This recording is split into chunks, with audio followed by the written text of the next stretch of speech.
The Cytherian armada stretched across the void like a steel constellation, 500 warships arranged in perfect battle formation as they approached the edge of the Sol system. Admiral Zarthek stood on the bridge of his flagship, the Worldbreaker, watching the blue-green jewel of Earth grow larger on his tactical displays. After 3 centuries of expansion, the Cytherian Empire had finally reached humanity's birthworld. "Status report," he commanded, his 4 eyes focusing independently on different tactical readouts. "Long-range sensors confirm minimal human military presence," reported his tactical officer. 3 orbital defense platforms, outdated by at least 50 years. A handful of patrol craft in the outer system. No sign of their main fleet. Admiral Zarthek's mandibles clicked with satisfaction. Intelligence had suggested the humans were a peaceful species, more interested in exploration and trade than warfare. Their few military encounters had shown them to be competent, but not particularly innovative. Certainly, nothing that could stand against the might of 500 Cytherian dreadnoughts. "Perhaps they've already evacuated," suggested Commander Veiltok from the communications station. "We've been transmitting surrender demands for 6 hours, with no response." "More likely they're paralyzed with fear," Zarthek replied.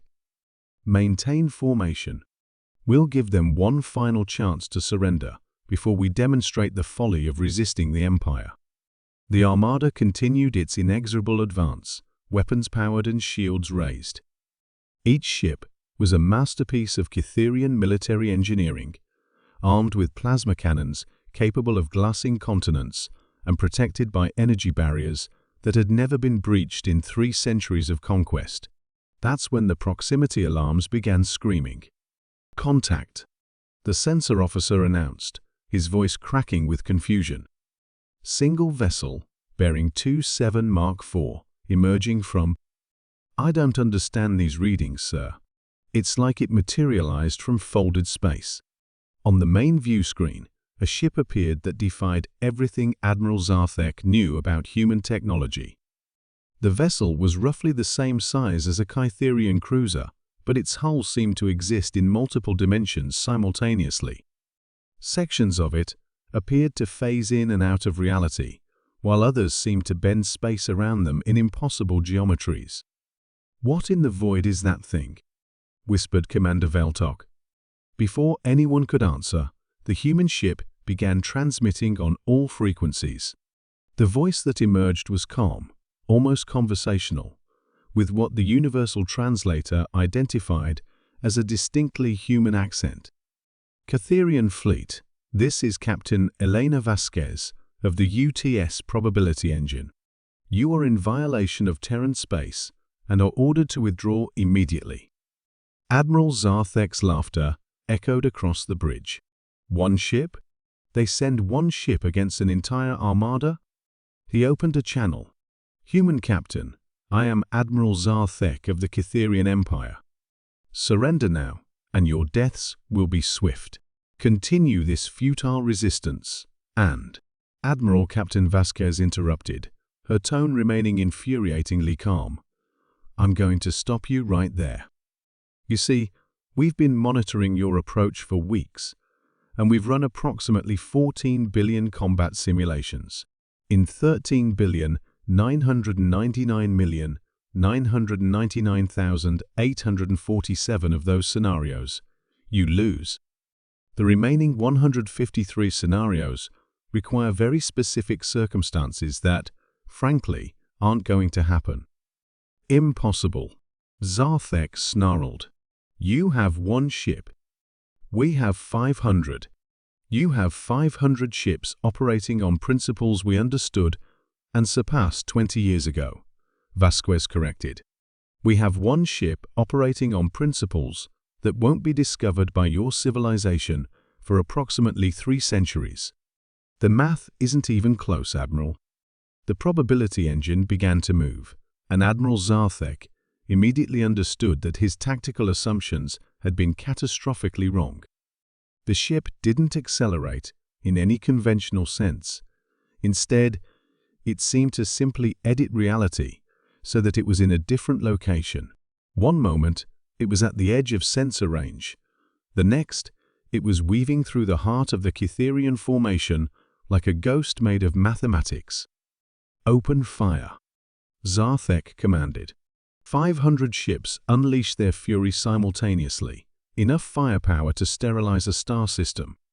Plasma beams, particle lances, and graviton torpedoes converged on the human vessel's position. The probability engine wasn't there to receive them. Temporal displacement confirmed. Captain Vasquez's voice came over the comm, now speaking from a position that should have been impossible.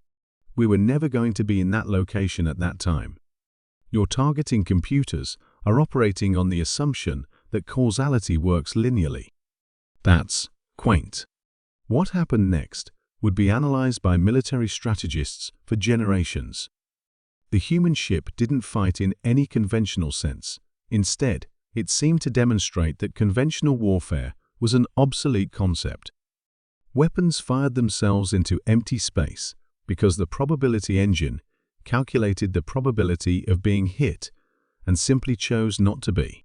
Shields failed before they were even targeted because the ship's weapons operated on quantum entanglement principles, bypassing the need for projectiles entirely.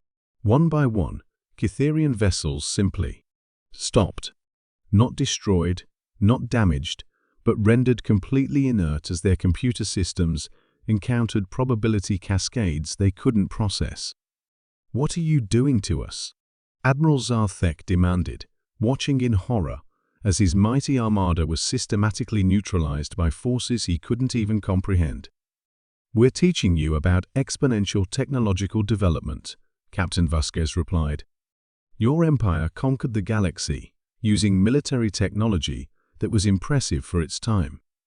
But you've been fighting the same way for 3 centuries, while humanity has been asking different questions entirely." On the tactical display, Admiral Zarthek watched the impossible. The probability engine was somehow present at multiple coordinates simultaneously, each manifestation performing different tasks. One version was disabling weapons systems through what appeared to be applied temporal mechanics. Another was downloading complete databases from Cytherian command ships faster than their computers could register the intrusion. A third seemed to be having polite conversations with individual ship A's, many of whom were apparently deciding that serving the Empire was statistically improbable to result in their continued existence. "You asked us to surrender," Captain Vasquez continued conversationally. "But surrender implies a conflict between equals. This isn't a conflict, Admiral. This is a physics demonstration." Within 47 minutes, the entire Cytherian armada was dead in space, their crews unharmed, but their ships completely disabled. The probability engine returned to its original position, somehow managing to look modest, despite having just redefined the nature of warfare. "Now then," Captain Vasquez said, "we need to have a conversation about the future of your empire. Because frankly, Admiral Conquest is a very inefficient way to organize galactic civilization, and inefficiency offends us almost as much as aggression does." Admiral Zarthek slumped in his command chair, staring at readings that made no sense. His species had ruled through superior technology for centuries, never imagining that somewhere in the galaxy, a young species had been quietly rewriting the laws of physics while they'd been busy conquering primitive worlds. "What? What do you want from us?" he asked, his voice barely a whisper. "We want you to become better than you are," Captain Vasquez replied. "We want you to discover what your civilization could accomplish if you spent half as much energy on creation as you do on destruction. And we want you to understand that the galaxy is much larger and stranger than you imagined." As rescue ships began emerging from Earth to assist the disabled Cytherian vessels, Admiral Zarthek realized that his empire's age of conquest had ended not with a battle, but with a lesson in humility delivered by a species they had dismissed as primitive. The humans had answered their fleet with one ship because that's all they needed. The real question he was beginning to understand was whether the Cytherian Empire would be wise enough to learn from the experience. Later, as the probability engine prepared to return to Earth, Captain Vasquez made one final transmission to the assembled Cytherian fleet. "Welcome to the next phase of galactic civilization, Admiral. We hope you'll find it more interesting than the last one." The ship vanished into folded space, leaving behind 500 disabled warships and one shattered empire's certainty about how the universe worked.